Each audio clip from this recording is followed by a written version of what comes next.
Mereka yang membantu seseorang pemimpin melalui jalan Tao tidak menggunakan senjata untuk menggerus dunia, karena segala sesuatu cenderung terbalik.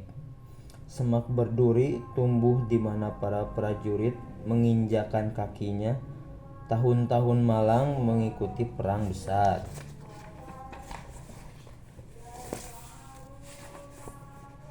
Senjata merupakan instrumen yang tidak menguntungkan, bukan alat orang berpengetahuan. Tatkala tidak ada pilihan selain menggunakannya, yang terbaik adalah bersikap tenang dan bebas dari keserakahan.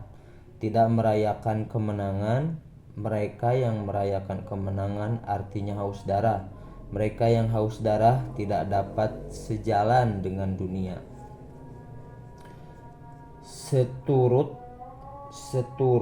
dengan hal tersebut, seni perang mengungkapkan bahwa kemarahan dan keserakahan sebagai musabab awal dari kekalahan. Menurut Sun Tzu, yang menang adalah pejuang yang tidak emosional, tidak banyak laga, tenang, tidak terikat, dan bukan pemarah yang ingin membalas dendam, serta bukan pencari nasib baik yang ambisius. Tao Te Ching berkata, mereka yang andal dalam berperang bukanlah yang militeristik. Mereka yang andal berperang tidak lekas emosi. Mereka yang memang atas lawan tidak mendaku-daku.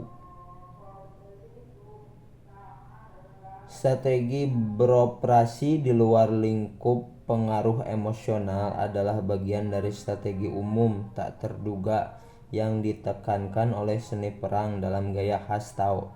Sun Tzu berujar, mereka yang ahli dalam pertahanan bersembunyi di kedalaman bumi paling inti. Mereka yang terampil dalam memanuver serangan berada di ketinggian paling puncak di langit. Makanya mereka dapat mempertahankan diri dan mencapai kemenangan telak. Penekanan pada manfaat dari enigma ini meliputi pemikiran Tao, mulai dari ranah politik hingga ranah perdagangan dan kriya, yang mana dikatakan pedagang yang baik menyembunyikan hartanya dan tampil seolah tidak memiliki apa-apa, dan pengrajin yang baik tidak meninggalkan kesan. Kata-kata ini diadopsi penganut Zen Buddhis untuk mewakili seni mereka. Dan pendekatan luar biasa terhadap jalan prajurit diambil baik secara harfiah maupun kiasan oleh umat Buddha Zen yang termasuk di antara para cendekiawan terkemuka Tao serta pengembangan seni bela diri rahasia.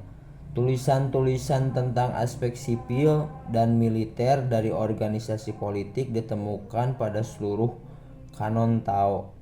Kitab master-master Huainan Huainan Zi atau Huainan Zhu, salah satu bacaan klasik Tao terbesar dari dinasti Han awal, yang mengikuti akhir dramatis periode negara-negara berperang.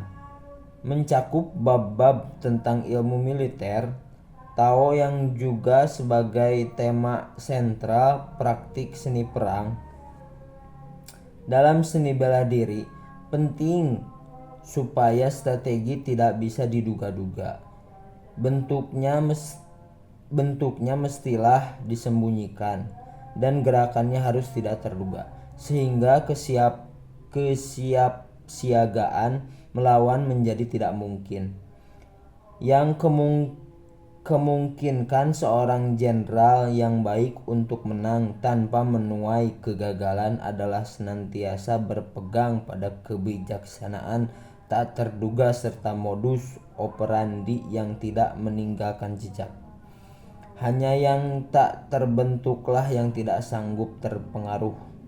Orang bijak tersembunyi dalam bertindak pengetahuan sehingga emosi mereka tidak bisa teraba. Mereka beroperasi tanpa bentuk sehingga peredaran mereka mustahil dilintasi. Dalam seni perang, Sun Tzu menulis, "Jadilah amat tak terkentara sampai-sampai tiada terwujud. Jadilah amat tak terkenal sampai-sampai tanpa suara. Dengan demikian engkau bisa menjadi pengarah nasib lawan." Baik Sun Tzu maupun para empu Huainan, sekelompok orang bijak Tao dari Konfusianis yang dikumpulkan oleh raja setempat, mengakui tingkat kebijaksanaan di mana konflik tidak muncul dan kemenangan tidak tampak oleh mata telanjang. Kedua buku tersebut bagaimanapun juga ditulis sebagai pengakuan atas kesulitan dan kelangkaan pencapaian mulus semacam ini. Seperti seni perangnya Sun Tzu, strategi para empu Huainan membabarkan konflik yang sebenarnya, tidak hanya sebagai upaya terakhir, tetapi juga sebagai operasi yang harus dilakukan di bawah kondisi paling sengit. Dengan kepemimpinan yang tepat, seorang jenderal harus mencermati dengan mata sendiri dan mengetahui sendiri. Artinya dia harus melihat apa yang tidak dilihat orang lain sekaligus mengetahui apa yang tidak diketahui orang lain. Melihat apa yang tidak dilihat orang lain disebut kecemerlangan. Mengetahui apa yang tidak diketahui orang lain disebut kejeniusan. Jenius yang berlian menang lebih dulu. Berarti mereka yang bertahan sedemikian rupa agar tak tergoyahkan dan menyerang sehingga tak terkalahkan. Ketelitian aksi militer Taoisme disejajarkan dengan praktik spiritual Tao. Citra-citra perdamaian dan perang kerap kali digunakan dalam petunjuk meditasi dan latihan Tao. Salah satu prinsip paling dasar dari praktek Tao yang diturunkan dari ajaran I Ching adalah penguasaan, kekosongan dan kepenuhan yang mengandung implikasi fisik maupun psikologis. Mengingat seluruh bab dalam seni perang, penguasaan kekosongan dan kepenuhan merupakan hal yang mendasar bagi pencapaian fisik seni bertarung Tao, seperti tinju telak dan aspek organisasi, sosiopolitik, seni pemerintah sipil, serta militer. Menjelaskan pengertian kekosongan dan kepenuhan sebagai jalan menuju kemenangan. Para master Huainan berkata, tergantung pada kekosongan dan kepenuhan. Manakala terjadi keretakan antara atasan dan bawahan, ketika jenderal dan perwira tidak puas satu sama lain, dan ketidakpuasan mengendap dalam pikiran prajurit, maka yang begini disebut kekosongan. Ketika kepemimpinan sipil cerdas dan pemerintahan militer berjalan dengan baik, pada saat atasan dan bawahan berpikiran sejalan dan kehendak serta energi bekerja bersama, maka yang begini disebut kepenuhan. Orang terampil mampu memenuhi bawahannya dengan energi untuk menghadapi kekosongan orang lain, sementara orang tak kompeten menguras energi bawahannya dalam menghadapi kepenuhan orang lain. Pada saat kesejahteraan dan keadilan merangkul seluruh rakyat, ketika pekerjaan umum cukup untuk memenuhi keadaan darurat nasional, ketika kebijaksanaan pemilihan jabatan memuaskan bagi yang cerdas, ketika perencanaan cukup untuk mengetahui kekuatan dan kelemahan, maka demikianlah landasan bagi kemenangan. Basis politik kekuatan militer atau basis sosial dari kekuatan organisasi manapun adalah ajaran yang juga berakar pada I Ching dalam seni perang. Hal ini menjadi menjadi sangat penting karena butir pertama dalam bab pertama tentang strategi melibatkan penelusuran dalam kelompok musuh serta moral, koherensi tatanan sosial, popularitas pemerintahan atau moral umum. Di bawah kondisi yang tepat menurut Sun Tzu, kelompok kecil bisa menang atas kelompok besar, dan di antara kondisi yang memungkinkan hal itu mencakup keadilan, keterlibatan, kohesi, serta moral. Inilah poros pemikiran Tiongkok lainnya yang juga disoroti pada Empu Huainan dalam konteks strategi militer. Kekuatan bukan sekedar tentang keluasan wilayah dan populasi yang besar. Kemenangan bukan hanya soal persenjataan yang efisien. Keamanan cuma masalah tembok tinggi dan parit yang dalam. Otoritas tidak melulu tentang perintah yang ketat dan hukuman yang sering. Mereka yang mendirikan organisasi yang layak bakal bertahan bahkan jika mereka kecil. Sementara mereka yang mendirikan organisasi yang nyaris tumbang bakal binasa sekalipun bila mereka besar. Tema ini juga ditekankan oleh salah satu ahli strategi militer besar Tiongkok kuno, Zhuge Liang, dari abad ketiga Masehi, yang mengikuti ajaran Sun Tzu menjadi legendaris karena kejeniusannya. Operasi militer ala Tao terletak pada harmonisasi manusia. Tatkala orang-orang rukun, mereka akan bertarung secara alami tanpa didesak untuk melakukannya. Jika perwira dan prajurit saling curiga, prajurit tidak akan padu.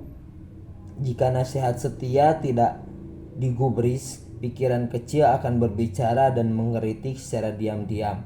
Ketika kemunafikan tumbuh, sekalipun jika engkau memiliki kebijaksanaan, raja-raja pejuang lampau, kau tidak akan dapat mengalahkan seorang petani, apalagi kerumunan mereka. Inilah sebabnya mengapa tradisi mengatakan operasi militer tak ubahnya api, jika tidak dihentikan ia akan terbakar dengan sendirinya. Posisi Zhong sebagai jenius pemikir praktis begitu hebat sampai-sampai tulisannya, rancangannya, atau tulisan-tulisannya mengenai dirinya pun termasuk dalam kanon Tao seperti seni perang dan karya-karya klasik Tao. Filsafat perang Zhuge Liang mendekati yang positif dengan cara yang negatif. Dengan jalan Tao tak mengupayakan apapun.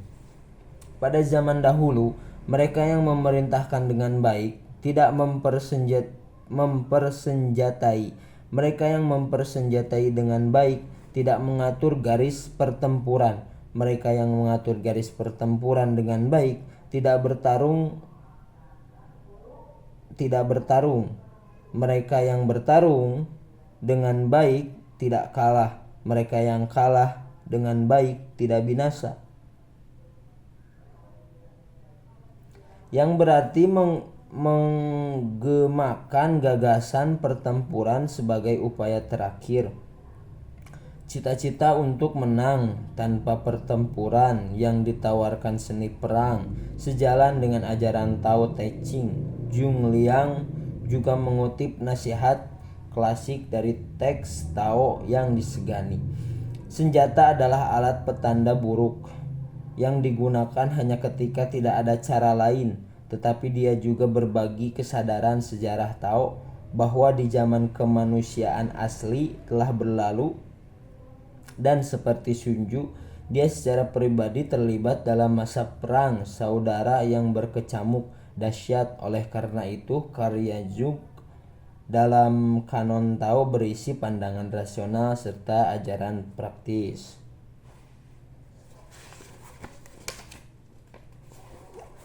Untuk keamanan politik dan militer mengikuti dari ajaran Sun Tzu.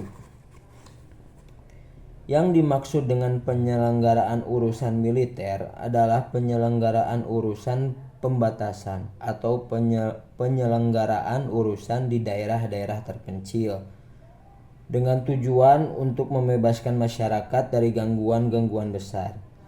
Pemerintahan dijalankan dengan otoritas berikut kekuatan militer, membabat habis kekerasan dan pemberontakan untuk melestarikan negara dan menjaga keamanan tanah air.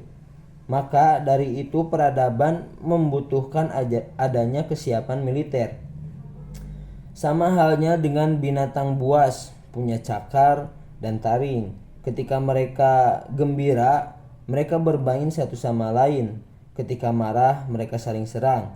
Manusia tidak memiliki cakar atau taring, sehingga mereka membuat jirah dan senjata untuk membantu dan mempertahankan diri. Jadi, negara memiliki tentara untuk membantu mereka. Penguasa memiliki materi untuk membantu mereka. Manakala penolong kuat, bangsa aman. Manakala penolong lemah, bangsa dalam bahaya.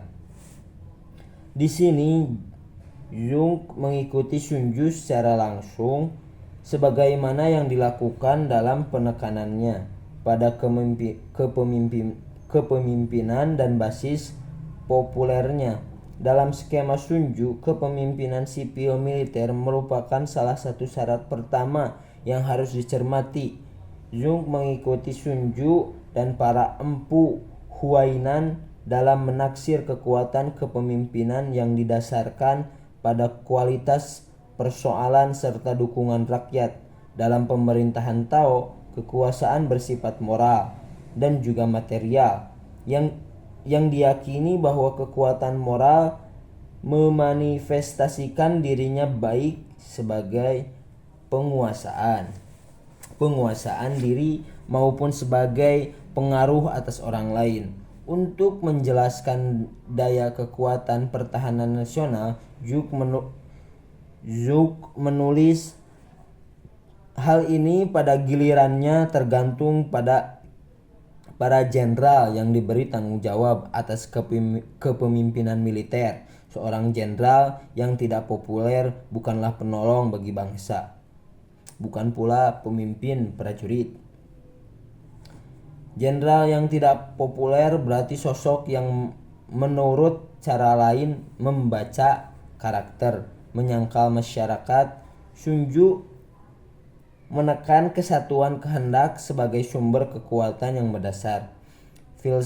Falsafah peperangan yang minimalis merupakan hasil alami dari ide sentral untuk kepentingan khalayak. Atas dasar prinsip ini, Zhuge Liang kembali mengutip Tao Te Ching untuk mengungkapkan cita-cita pejuang bijak yang peduli pada tubuh masyarakat secara keseluruhan. Senjata adalah alat bertanda buruk, digunakan hanya jika tidak ada cara lain.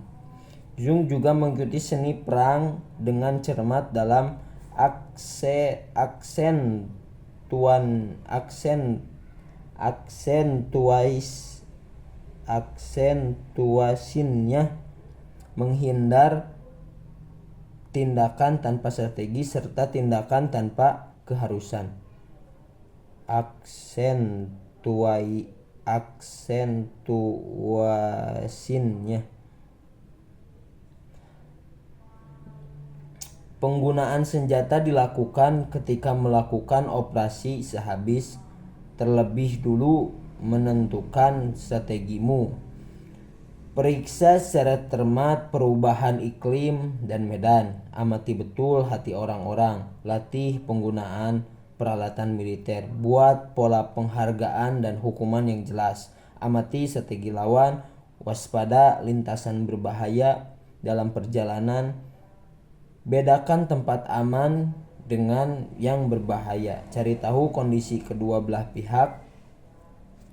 Waspadai kapan harus maju, kapan harus mundur, beradaptasi dengan situasi, mengatur langkah-langkah defensif, sambil memperkuat kekuatan seranganmu, memprovokasikan prajurit atas kecakapan mereka, menyusun rencana untuk sukses, mempertimbangkan masalah hidup dan mati. Hanya ketika engkau telah menuaikan ini semua, maka kau boleh mengirim pasukan terpercaya kepada jenderal yang dengan segenap daya akan menjerat lawan.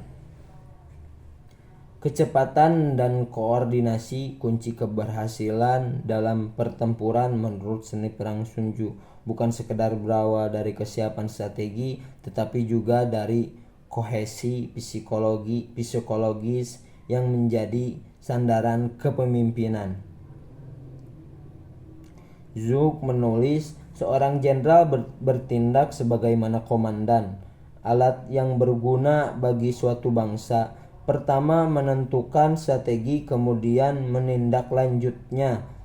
Perintahnya seperti terbawa arus deras, penakluknya seperti elang yang menyerang mangsa, seperti busur yang ditarik saat diam, seperti mesin yang mulai beraksi. Dia merobos kemanapun menuju, dan bahwa musuh yang kuat pun binasa.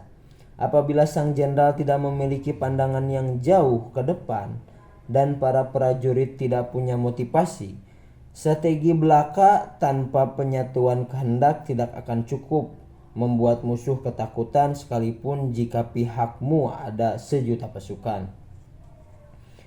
Menyebut karya klasik Sun Tzu sebagai panduan utama untuk strategi yang sukses, Zhou dalam esainya menyimpulkan soal organisasi militer dengan merangkum poin-poin utama seni perang saat dia menerapkan ke dalam prakteknya sendiri, berpusat pada aspek-aspek pelatihan serta suasana hati para pejuang yang berawal dari tradisi Tao. Jangan menaruh benci terhadap siapapun yang tidak menunjukkan permusuhan kepadamu. Jangan berkelahi dengan siapapun yang tidak menentangmu.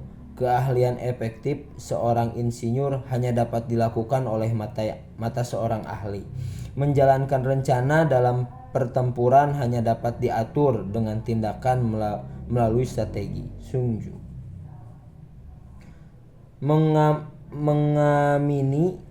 Mengamini Sun Tzu, Zhou menekankan keuntungan dari ketakterdugaan. Berikut kecepatan yang mampu membalikan peluang yang mustahil teratasi. Perencanaan haruslah rahasia, serangan haruslah cepat. Begitu prajurit memahami tujuan seperti elang menyerang mangsa, pertempuran seperti sungai yang menembus bendungan. Lawan-lawan akan kocar-kacir sebelum pasukan merasa lelah. Demikianlah penggunaan momentum prajurit. Seperti disebutkan sebelumnya, di antara poin-poin utama yang ditentukan dalam seni perang Sun Tzu adalah objektivitas. Karya klasik mengajarkan bagaimana menilai situasi dengan cara yang tidak memihak. Zhou juga mengikuti saran Master Sun, menekankan keuntungan dari tindakan yang diperhitungkan secara teliti. Seperti itu. Kita lanjut part kesekian.